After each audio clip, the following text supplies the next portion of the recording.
Good morning विद्यार्थी मित्रों। आज આપણે પ્રકરણ 3 મધ્યવર્તી સ્થિતિમાનમાં ચતુર્થકો, દશાશકો અને શતાશકો એ અવર્ગીકૃત શ્રેણી માટે અથવા એને સાદી શ્રેણી માટે, અસતત શ્રેણી માટે અને સતત શ્રેણી માટે કઈ રીતે શોધવામાં આવે છે તે આપણે જોઈએ। તો સૌપ્રથમ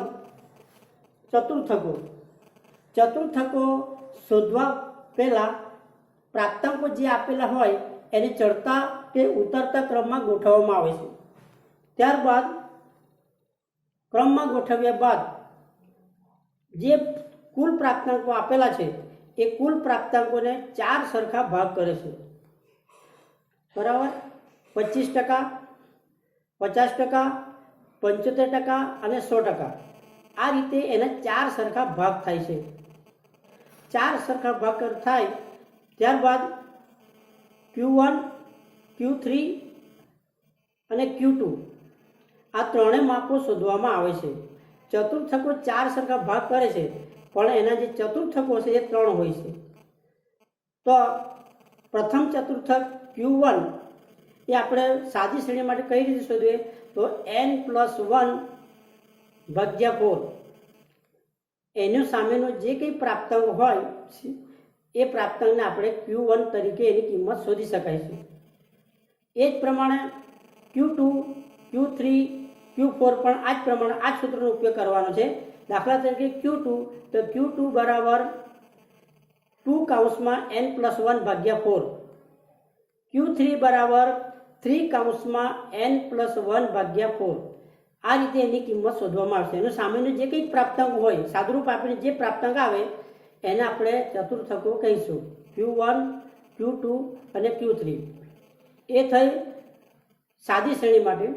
ત્યારબાદ અસતત શ્રેણી માટે Q1 બરાબર n/4 ની જે કિંમત આવે એ કિંમત આપણે પહેલાં સૌપ્રથમ CFIમાં જોવાનું છે અને CFIમાં જે પ્રાપ્તાંકમાં સમાયેલો છે એનો સામેનો જે કંઈ પ્રાપ્તાંક આવે એ Q1 ની કિંમત આવશે।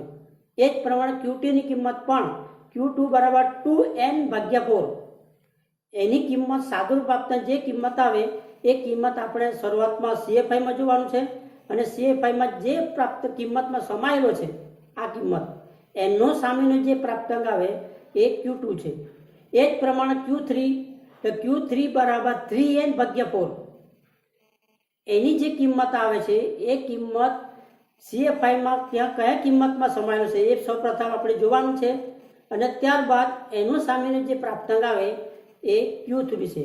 તો આમ ચતુર્થકો અસતત શ્રેણી માટે આવા સૂત્રનો ઉપયોગ કરી શકાય છે। હવે આપણે જોઈએ સતત શ્રેણી માટે ચતુર્થકો કઈ રીતે શોધવામાં આવે છે તે।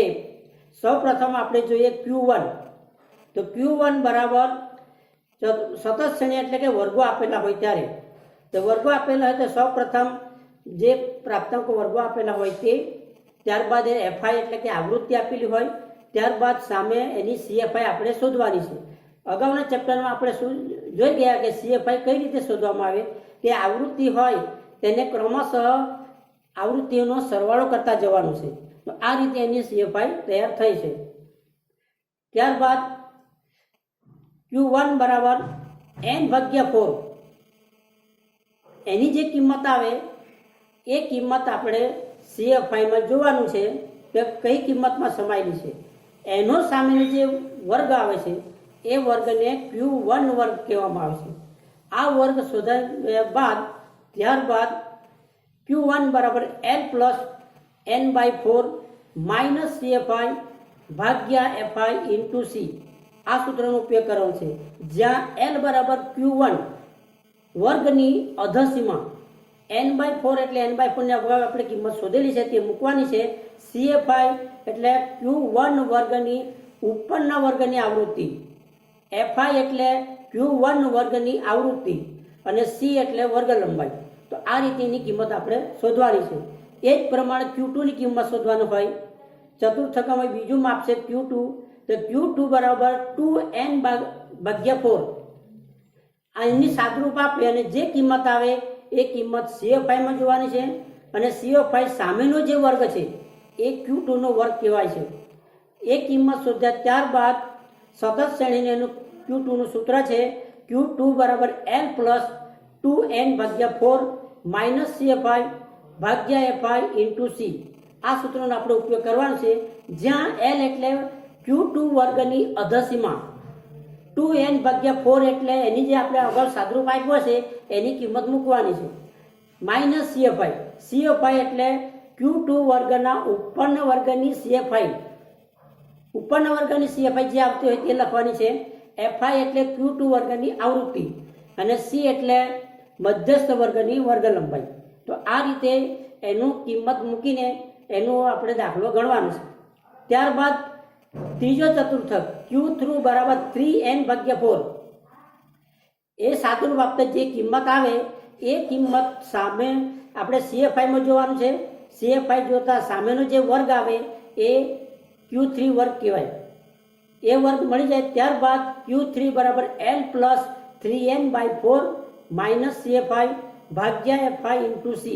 આ સૂત્રનો ઉપયોગ કરવાનો છે, જ્યાં L બરાબર ત્રીજો ચતુર્થક વર્ગની અધસીમા, 3n/4 ની કિંમત અગાઉ આપણે શોધી તે મૂકવાની છે. CF5 એટલે કે ત્રીજા ચતુર્થક વર્ગના ઉપરના વર્ગની CF5 જે કિંમત હોય તે લેવાની છે. ત્યારબાદ Fi એટલે ત્રીજા ચતુર્થક વર્ગની આવૃત્તિ લેવાની છે અને C એટલે ત્રીજા ચતુર્થક વર્ગની વર્ગ લંબાઈ.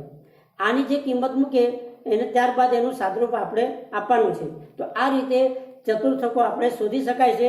ત્યારબાદ હવે આપણે જોઈએ દશાંશકો. દશાંશકો એ દરેક પ્રાપ્તાંકના 10 સરખા ભાગ કરે છે. દશાંશકોની કિંમત 1 થી 10 લેવાની છે, પણ જે દશાંશકોની કિંમત છે તે 1 થી 9 હોય છે. તો એની પણ જે આપણે ચતુર્થકો સૂત્રનો ઉપયોગ કર્યો છે એ જ સૂત્રોનો દશાંશકોમાં પણ કરવાનો છે, જ્યાં D1 D2 D3 D9 સુધી આપણે આની કિંમત આપણે શોધવાની છે. ત્યારબાદ એનો પણ આ જ રીતે આપણે સદરૂપ આપવાનું છે. સાદી શ્રેણીમાં જોઈએ તો દાખલા તરીકે આપણે D1 શોધવું હોય તો D1 બરાબર 1(n+1/10, D એટલે 10 નો ઉપયોગ કરવાનો છે. જે કિંમત આવતો હોય એમાં પણ સૌ પ્રથમ પ્રાપ્તાંકોને ચડતા કે ઉતરતા ક્રમમાં તો ગોઠવી જ દેવાના. ત્યારબાદ એનું સાદરૂપ આપીને જે કિંમત આવતી હોય તે લેવાની છે. એ જ પ્રમાણે D2 D5 D3 D6 D9 સુધીની આપણે કિંમત શોધવાની હોય. જેટલી કિંમત શોધવાની તે પ્રમાણે સૂત્રમાં એનો ઉપયોગ કરવાનો છે. દાખલા તરીકે D9 લેવું હોય તો D9 બરાબર 9/n+1/10. આની જે કિંમત આવે એ પ્રાપ્તાંકોને ક્રમમાં ગોઠવેલા એ પ્રમાણેની કિંમત લખવાની છે. એ જ પ્રમાણે એના એ થઈ અવર્ગીકૃત શ્રેણી માટે. હવે વર્ગીકૃત શ્રેણીમાં અસતત લેવું હોય તો એ સૂત્ર એનું એ જ આવશે, પણ n+1 નહીં આવે, n/10.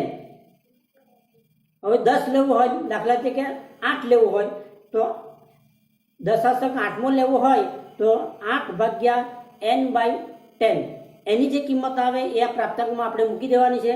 એ જ પ્રમાણે સતત શ્રેણી લેવું હોય તો સતત શ્રેણીમાં વર્ગો આપેલા હોય તો વર્ગોમાં પણ D5 ને આપણે દાખલા તરીકે કિંમત શોધવી હોય તો સર્વપ્રથમ D5 બરાબર n/10 એનું આપણે પહેલાં સાદરૂપ આપવાનું છે.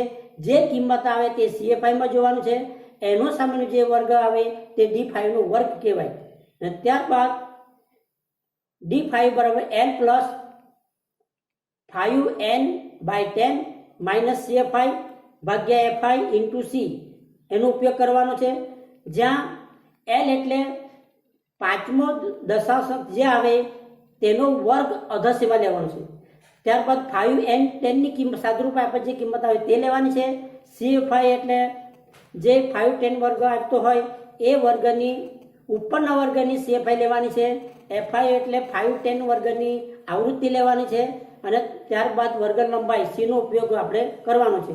તો આ રીતે દશાંશકોની કિંમત મળી શકાય છે. એ જ પ્રમાણે શતાંશકોની કિંમત પણ એને P વડે દર્શાવે છે. P1 P2 P3 P10 100. એની કિંમત પણ 1 2 3 99 એ 99 સુધી આવી શકાય છે. એની પણ કિંમત આપણે લેવાની છે.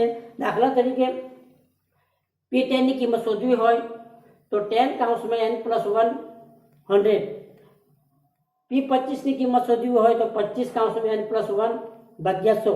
તો આ રીતે દરેક કિંમત આપણે લઈ શકાય એ અવર્ગીય શ્રેણી માટે. પણ અસતત શ્રેણી હોય તો n પ્લસ 1 ના આવે, 10n/100 એટલું લેવાનું. અને જો વર્ગો આપેલા હોય તો વર્ગો પણ 10n/100 જે કિંમત આવે આપણે CFI માં જોવાનું છે. એનો સામેનો જે વર્ગ આવે એ દશાંશકો 10મો દશાંશકોનો વર્ગ કહેવાય. અને ત્યારબાદ L plus 10n/100 CF minus CFI ભાગ્યા FI ઇન્ટુ C એનો ઉપયોગ કરીને સાદુરૂપ આપવાનું છે. તો આ રીતે અલગ અલગ કિંમત આવતી હોય, 5 હોય, 10 હોય, 99 સુધી. આની કિંમત આપણે 99 સુધી શોધી શકીએ છીએ. તો આની કિંમત પણ આ રીતે આવે, જ્યાં P25 બરાબર Q1 કહેવાય, P50 બરાબર D5 બરાબર Q2 બરાબર એમ પણ આપણે લખી શકીએ છીએ. કોઈ પણ કિંમત માંગેલી હોય તો લખી શકાય છે. તે જ પ્રમાણે Q1 less than equal Q2 less than equal Q3 બરાબર M બરાબર Q2. આ દરેકની કિંમત સરખી આવશે. દાખલો ગણો ત્યારે પણ કિંમત સરખી આવશે. તો આ રીતે ચતુર્થકો, દશાંશકો અને શતાંશકો આ તમામના દાખલા આપણે જોવાના છે.